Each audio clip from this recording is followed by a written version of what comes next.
जय हिंद दोस्तों, मैं किशन आप सबका स्वागत करता हूं। शुरू करते हैं आज के डिफेंस समाचारों को।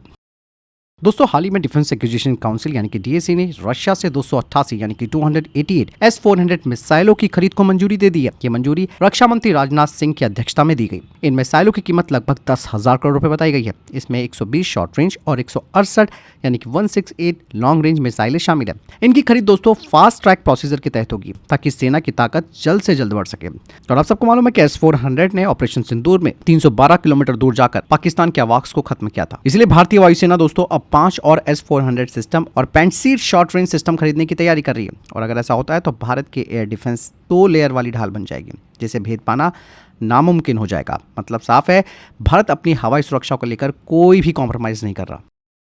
दोस्तों, वहीं 114 रफाल फाइटर जेट की डील जो है वो सिर्फ एयरक्राफ्ट की खरीद तक सीमित नहीं होगी, बल्कि ये भारत की इंजन मैन्युफैक्चरिंग क्षमता को भी एक नई ऊंचाई देने वाली है। रिपोर्ट्स बताती है कि फ्रांस की company Safran aircraft engine Bharat में अपने M88 टर्बोफैन इंजन की लोकल असेंबली और उसका आंशिक निर्माण शुरू कर सकती है। इसमें मेन जो इंडस्ट्रियल पार्टनर है वो हिंदुस्तान एरोनॉटिक्स हो सकता है। 2021 में दोस्तों मैं आपको बता दूं कि HAL और साफरान के बीच एक MOU साइन हुआ था, जिसमें M88 इंजन की असेंबली और पार्ट्स की लोकल प्रोडक्शन की संभावनाओं पर सहमति बनी थी। और ये स्टेप मेक इन इंडिया पहल के तहत भारत के एरो इंजन इकोसिस्टम को मजबूत करने की दिशा में था।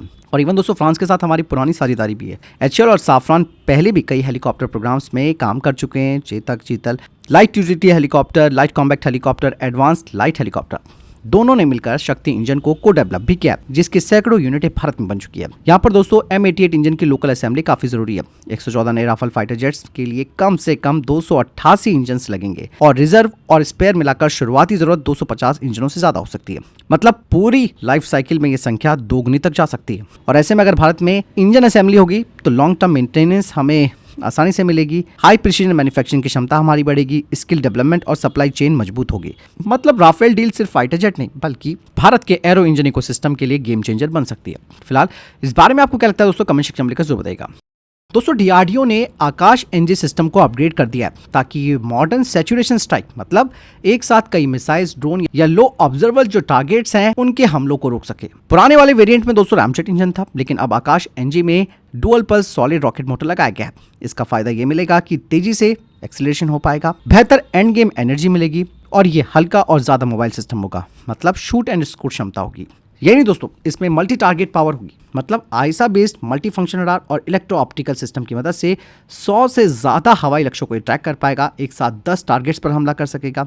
खासकर की क्रूज मिसाइल्स और छोटे UAV जैसे खतरों के खिलाफ ये काफी महत्वपूर्ण हो जाता है। आकाश NG में ऑप्टिकल प्रॉक्सिमिटी फ्यूज है जो जैमिंग और इलेक्ट्रॉनिक इंटरफेरेंस के बीच भी भरोसेमंद तरीके से काम करता है। इसके अलावा लॉन्चर 360 डिग्री का कवरेज देता है। 20 मिनट से भी कम टाइम में इसे डिप्लॉय किया जा सकता है और 10 मिनट से कम में इसे रीलोड किया जा सकता है। मतलब दुश्मन के लिए एयर डिफेंस यूनिट्स को निशाना बनाना अब आसान नहीं होगा।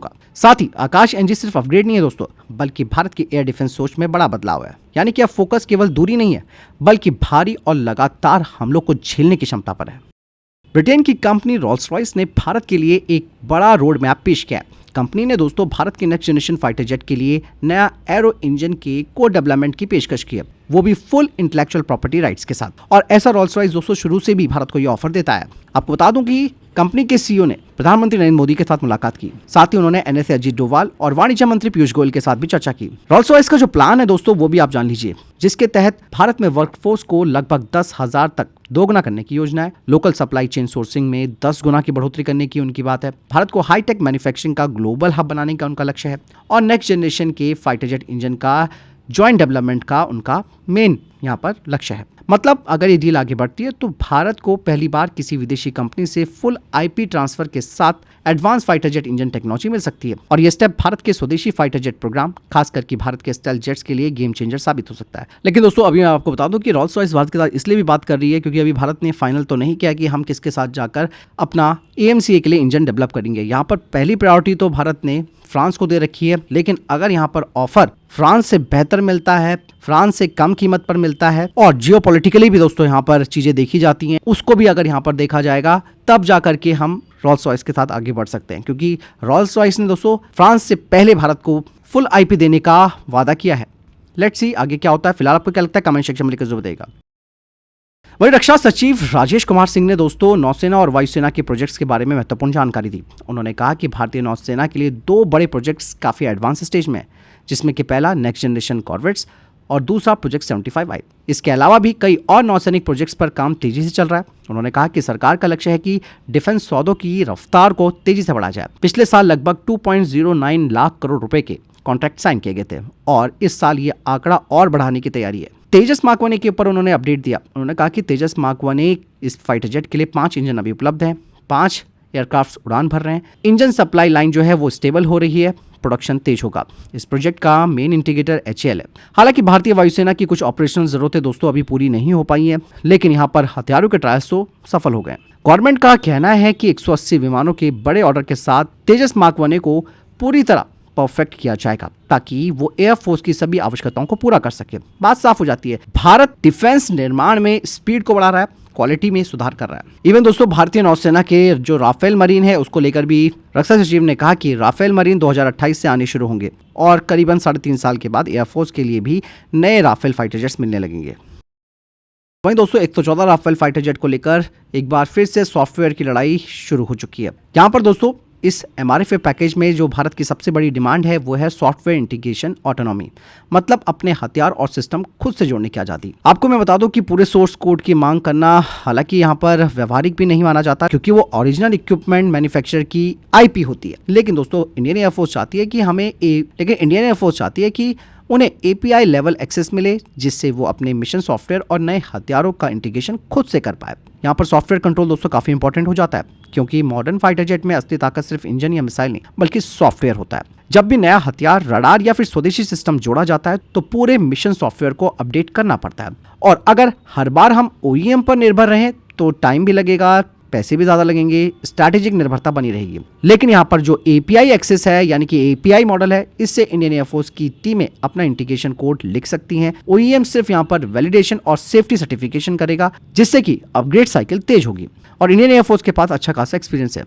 आपको बता दें कि HAL तेजस मार्क 1 और सुखोई Su-30 MKI प्रोग्राम में भारतीय इंजीनियर पहले से ही मिशन सॉफ्टवेयर और वेपन इंटीग्रेशन पर काम कर चुके हैं। आने वाले HAL तेजस मार्क 2 में भी ये भूमिका और बढ़ेगी। बता दें कि अब एयर पावर सिर्फ दोस्तों एयरफ्रेम मिसाइल तक सीमित नहीं रह गई है बल्कि कोड की ताकत पर निर्भर है। जो देश सॉफ्टवेयर कंट्रोल करता है वो फ्यूचर की लड़ाई में तेजी से अडॉप्ट भी कर सकता है। API मॉडल अगर फ्रांस मंजूर कर लेता है तो ये भारत के लिए सिर्फ एक डील नहीं बल्कि डिजिटल सोवरेनिटी की दिशा में एक बड़ा स्टेप होगा। फिलहाल इस पूरे सिनेरियो पे आपको क्या लगता है, कमेंट सेक्शन में लिखकर जो बताइएगा। वही दोस्तों CDS अनिल चौहान जी ने एक बड़ी बात कही भारत और चीन और साथ ही तिब्बत के मुद्दे पर। उन्होंने कहा कि 1947 में आज़ादी के बाद भारत को अपने बॉर्डर्स तय करने थे। पूर्व में मैकमोहन लाइन थी जबकि लद्दाख क्षेत्र में दावे पूरी तरीके से परिभाषित नहीं किए गए थे। उसी समय चाइना ने तिब्बत में अपनी पकड़ मजबूत कर ली और वो लहासा तक पहुंच गया। 1954 में भारत ने औपचारिक रूप से तिब्बत को चाइना का हिस्सा मान लिया और दोनों देशों ने पंचशील समझौते पर हस्ताक्षर भी कर लिए। उस समय के तत्कालीन प्रधानमंत्री जवाहरलाल नेहरू की नीति चाइना के साथ अच्छे संबंध बनाने की थी ताकि सीमावर्ती इलाकों में स्थिरता बनी रहे। हालांकि नेहरू जी ने तिब्बत को चीन को दे दिया। ऐतिहासिक रूप से तिब्बत पर चीन का नियंत्रण 1950 के दशक से शुरू हो गया था और भारत ने 1954 में उस स्थिति को मान्यता दे दी। आज भारत चाइना के संबंध आप सब जानते हैं जटिल है, खास करके लद्दाख और अरुणाचल प्रदेश सेक्टर में।